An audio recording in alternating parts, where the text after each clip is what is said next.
പാകിസ്ഥാനുമായുള്ള യുദ്ധത്തിന് പിന്നാലെ ഇന്ത്യയുടെ നയതന്ത്ര സംഘങ്ങളെ നയിക്കാനുള്ള നിർണായക ചുമതല ലഭിച്ചതിന് പിന്നാലെ കോൺഗ്രസ് പാർട്ടിയിൽ നിന്നുള്ള വിമർശനങ്ങൾക്ക് മറുപടിയായി ശശി തരൂർ ദ ഹിന്ദു പത്രത്തിന്റെ എഡിറ്റോറിയൽ പേജിൽ എഴുതിയ ലേഖനത്തിനാണ് താൻ എന്തുകൊണ്ടാണ് ഇത്തരമൊരു ദൗത്യം ഏറ്റെടുത്തത് എന്ന് അതിന്റെ ചരിത്രപരമായ പ്രാധാന്യവും ഓർമ്മിപ്പിക്കുന്നത്. ഹൈക്കമാൻഡ് നൽകിയ പട്ടിക വെട്ടിയ ശേഷം തിരുവനന്തപുരം MP-യായ ശശി തരൂരിനെ നയതന്ത്ര സംഘത്തെ നയിക്കാൻ ചുമതലപ്പെടുത്തിയ മോദിയുടെ നിലപാട് കോൺഗ്രസിലുണ്ടാക്കിയ ആശങ്കക്കുഴപ്പം ചില്ലറയൊന്നും തന്നെയല്ല. കേരളത്തിൽ നിന്നുള്ള ഒരു വിഭാഗം KPCC നേതാക്കൾ പിന്തുണയുമായി രംഗത്ത് വന്നപ്പോൾ ജയറാം രമേശ് അടക്കമുള്ള നേതാക്കൾ വിമർശിക്കുകയാണ് ഉണ്ടായത്. തരൂർ പാർട്ടിക്ക് പുറത്തേക്ക് വഴിവെട്ടുകയാണെന്നും വിദേശകാര്യ നയതന്ത്ര പദവിയാണ് ലക്ഷ്യമെന്നും വരെ അദ്ദേഹത്തെക്കുറിച്ച് പറഞ്ഞുണ്ടാക്കി. എന്നാൽ പഹൽഗാം ഭീകരാക്രമണത്തിന്റെ പശ്ചാത്തലത്തിൽ ഒന്നിനും നിൽക്കേണ്ട സമയമല്ലെന്നും കോൺഗ്രസോ BJPക്കോ വ്യത്യാസങ്ങളില്ലെന്നും വിദേശ നയമില്ലെന്നും ഇന്ത്യയുടെ വിദേശ നയം മാത്രമാണ് എന്നും അദ്ദേഹം പറഞ്ഞു. നിരപരാധികളുടെ ജീവൻ നഷ്ടപ്പെട്ടതിൽ ഇന്ത്യ ദുഃഖിക്കുകയും ഭീകരതയ്ക്കെതിരായ നിലപാടുകൾ ശക്തിപ്പെടുത്തുകയും ചെയ്യുമ്പോൾ ദേശീയ സുരക്ഷയാണ് നമ്മുടെ മുമ്പിലുള്ളത്. അതിന് രാഷ്ട്രീയം നോക്കേണ്ട കാര്യമില്ല. നിലപാടുകളുടെ പേരിൽ തട്ടിക്കളിക്കേണ്ട ഒന്നല്ല തരൂർ ചൂണ്ടിക്കാട്ടി.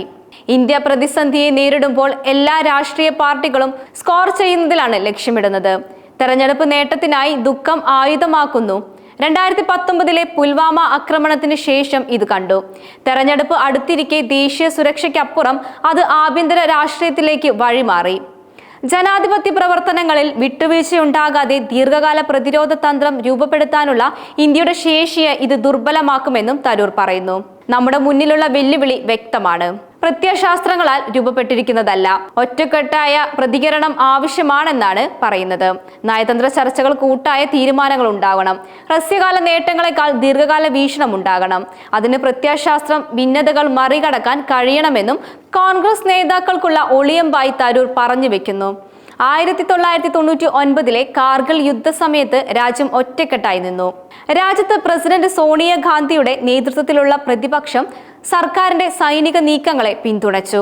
കാർഗിലിലെ നമ്മുടെ സൈനികരുടെ ധീരത ഓരോ ഇന്ത്യക്കാരനെയും അഭിമാനം പുളകിതയാക്കുന്ന ഒന്നായിരുന്നു. അവരുടെ ത്യാഗം ഒരിക്കലും മറക്കില്ല എന്നായിരുന്നു സോണിയാഗാന്ധിയുടെ പ്രതികരണം. 2016 ഉറി ഭീകരാക്രമണത്തിന് മറുപടിയായി ഇന്ത്യൻ സർജിക്കൽ സ്ട്രൈക്കുകൾ നടത്തിയപ്പോൾ അത് വ്യക്തമായ സന്ദേശത്തോടെയായിരുന്നു. നീണ്ട സംഘർഷങ്ങളിലേക്ക് കടക്കാതെ ശക്തി പ്രകടിപ്പിക്കുക. BJP കോൺഗ്രസ് പ്രതിനിധികൾക്കപ്പുറം നടപടികൾ അഭിനന്ദിക്കുന്നതിൽ രാജ്യം ഒറ്റക്കെട്ടായി. സെപ്റ്റംബർ 11 ഭീകരാക്രമണത്തിന് ശേഷം രാഷ്ട്രീയ പാർട്ടികൾ ഒറ്റക്കെട്ടായാണ് നിലപാടെടുത്തത്. 2019 ക്രൈസ്റ്റ് ചർച്ചിൽ 2 പള്ളികളിൽ നേരെയായിരുന്നു ഭീകരാക്രമണത്തിന് ശേഷം ന്യൂസിലാൻഡ് പ്രധാനമന്ത്രി ജസീദ നിയമങ്ങൾ പരിഷ്കരിക്കാനുള്ള ശ്രമങ്ങൾക്ക് നേതൃത്വം നൽകി. ആഴ്ചകൾക്കുള്ളിൽ 2 പ്രധാന പാർട്ടികളുടെയും പിന്തുണയോ സൈനിക ശൈലിയിലുള്ള സെമി ഓട്ടോമാറ്റിക് ആയുധങ്ങൾ നിരോധിക്കുന്ന നിയമം നിർമ്മിച്ചു. അടുത്തിടെ റഷ്യയുടെ യുക്രൈൻ അധിനിവേശത്തിന് ശേഷം കീവിനുള്ള സൈനിക സഹായത്തിനും റഷ്യക്കെതിരായ ഉപരോധങ്ങൾക്കും പടിഞ്ഞാറൻ യൂറോപ്പിലുടനീളം ഉഭയകക്ഷി പിന്തുണ ഉയർന്നു വന്നു.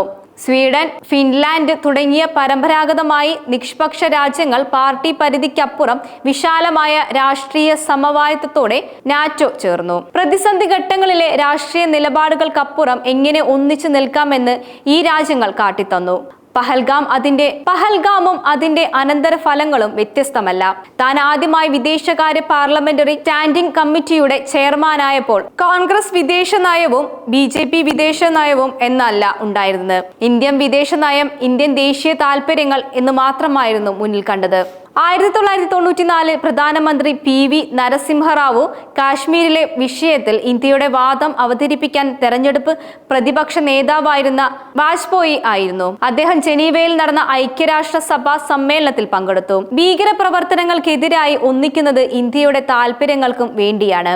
സ്വദേശത്ത് വിഭജനമുണ്ടെന്നത് ശത്രുവിന് ധൈര്യം നൽകും. ഏകോപനപരമായ വാക്കുകൾ ഒരു പ്രയോജനവും ഉണ്ടാക്കുന്നില്ല. ഉത്തരവാദിത്തമുള്ള ഒരു ശക്തിയായി ഇന്ത്യ ഉയർന്നു വരണമെങ്കിൽ അതിന്റെ രാഷ്ട്രീയം പക്വതയുള്ളതാവണം. രാഷ്ട്രം എല്ലായ്പ്പോഴും പാർട്ടി താല്പര്യങ്ങൾക്ക് മുകളിലുണ്ടെന്നും ഉറപ്പാക്കണം. പ്രതിഷേധം, ഭീകരതയോടുള്ള അസഹിഷ്ണുത, മാതൃരാജ്യത്തിന്റെ സുരക്ഷ, ദേശീയ തന്ത്രം, ആഗോള നയതന്ത്രം എന്നിവയെക്കുറിച്ചുള്ള നയങ്ങൾ ഉഭയകക്ഷി സമവായത്തോടെ രൂപപ്പെടുത്തണം. ഏത് പാർട്ടി അധികാരത്തിലാണെങ്കിലും അവ സ്ഥിരത പുലർത്തുന്നുവെന്ന് ഉറപ്പാക്കണം, തരൂർ പറഞ്ഞു.